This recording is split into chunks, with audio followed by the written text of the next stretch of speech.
Alors ici, on nous dit que deux aéroports A et B sont distants de 6200 km. Ils sont situés de telle sorte que ça forme un angle de 72 degrés par rapport au nord. Il y a un vent de 40 km, il est là, qui souffle constamment de l'ouest, donc de l'ouest vers l'est, 40 km/h, parfait. Quelle devrait être la norme et l'orientation de la vitesse de l'avion pour qu'il se rende à l'aéroport du point A au point B en 9 heures? Bon, première des choses, lorsqu'on compare des vecteurs, les vecteurs doivent transporter la même information. Mon vent est en km/h, alors qu'ici, l'avion, on me donnait une distance à parcourir en un certain temps. Je me dois de transformer ça avec une vitesse, c'est-à-dire, si je sais que la vitesse, c'est la distance sur le temps, je dois parcourir 6200 km en 9 heures, je divise par 9, il doit avoir une vitesse de 688,89 km/h pour le faire en 9 heures. On est d'accord avec ça. L'autre chose qu'on doit savoir, c'est que on sait que l'avion, dans le fond, là, va être influencé par la vitesse du vent. Alors, le vent, le sens dans lequel il pousse, c'est clair qu'il va aider à la vitesse de l'avion. Ça ici, c'est la vitesse, dans le fond, qu'il doit avoir à la fin. Vous comprenez que le vent va l'aider un petit peu, donc la vitesse risque d'être moins élevée que celle-ci.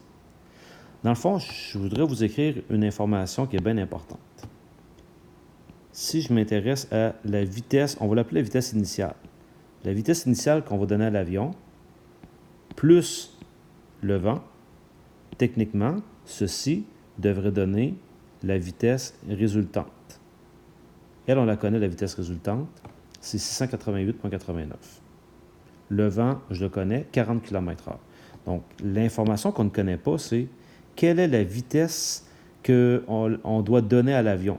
Et juste par la logique de la chose, si le vent pousse dans la direction est, qu'il provient de l'ouest, il y a de bonnes chances que, graphiquement, là, mon avion va aller comme ça, combiné au vent qui va faire ça, qui va me donner ma vitesse finale qui est ici. En gros, là, c'est ça qui devrait se passer. Alors, pour faire un problème comme ça, idéalement, on va aller chercher les composantes. Première composante, la composante du vent. Donc, je m'en viens ici, le vent, qu'on appelle le vecteur V. Eh bien, je peux tout de suite déduire, si j'ai bien compris, que si c'est 40 km/h de l'ouest vers l'est, bien, il se déplace de 40 comme ça et il monte de rien. Donc, c'est 40,0. Pardon. Également, je vais venir ici sur mon dessin. J'ai 72 degrés ici. Je peux déduire qu'ici, j'ai 18 degrés. Et là, ce qu'on va faire, on va venir chercher nos composantes, c'est-à-dire composante en I, la composante en J, de notre vecteur, de la vitesse résultante. Donc, je fais ça ici pendant que vous le faites aussi de votre côté.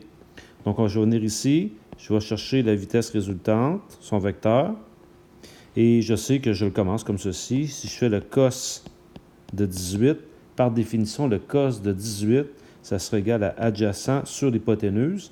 On la connaît maintenant, l'hypoténuse, c'est la vitesse qui est 688,89. Alors, je vous laisse faire le calcul des composantes IJ et on revient ensemble par la suite. OK, alors j'ai effectué les calculs. J'espère que vous avez les mêmes que moi. Donc, on a été rendu au calcul du cosinus de 18 I sur 688,89. En faisant les calculs, j'obtiens 655,17. J'ai fait la même chose avec le sinus de 18. Donc, le sinus de 18, l'opposé sur mon hypoténuse. Je fais mon calcul, 212,88. Ces deux-là ensemble, je m'assure de les mettre dans le bon ordre, d'utiliser les bons symboles, plus et moins. Dans ce cas ici, c'est plus, plus. Donc, les composantes de mon vecteur résultant, c'est 655,17, 212,88. Et là, ce qu'on va faire, on va venir se servir de ce qu'on avait dit au départ. On est conscient que la vitesse initiale de l'avion plus le vent va me donner la vitesse finale, donc la vitesse résultante. On la connaît, la vitesse résultante. C'était celle-ci, et on a trouvé ces composantes qui sont ici. Donc, en remplaçant, vitesse initiale, elle, là, on va dire que je ne connais pas les composantes, on va dire que c'est AB. Plus, techniquement, mon vent qui est 40,0, ça devrait me donner ma vitesse résultante qui est 655,17 et 212,88. Et là, vous avez un petit calcul à effectuer. Bien, en fait, vous comprenez que pour avoir la composante A, là, ce n'est plus ni moins que 655,17, puis je vais venir lui enlever 40, une petite opération mathématique, qui va me donner 615,17. Et la composante B, ce sera 0 moins 212. Pardon, je suis en train de faire une belle erreur là. Je me reprends. C'est 212,88 moins 0. Donc, les composantes de la vitesse initiale, c'est 615,17, 212,88.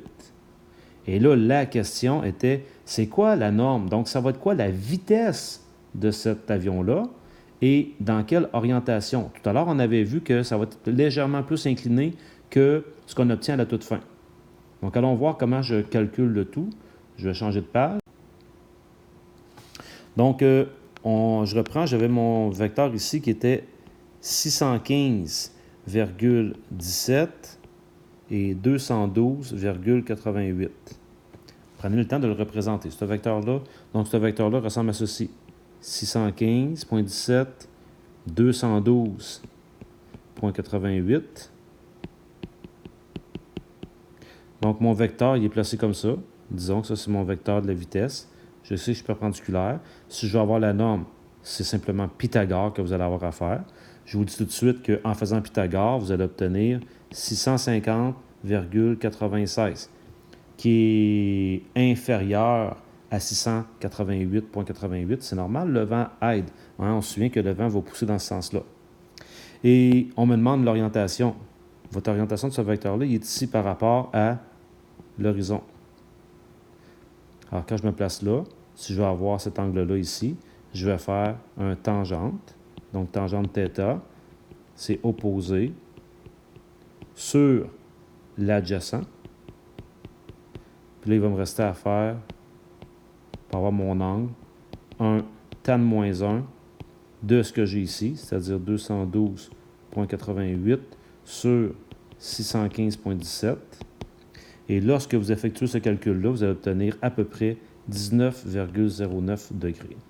Ce qui va donner l'orientation du vecteur qui correspond à la vitesse initiale de l'avion. Voilà.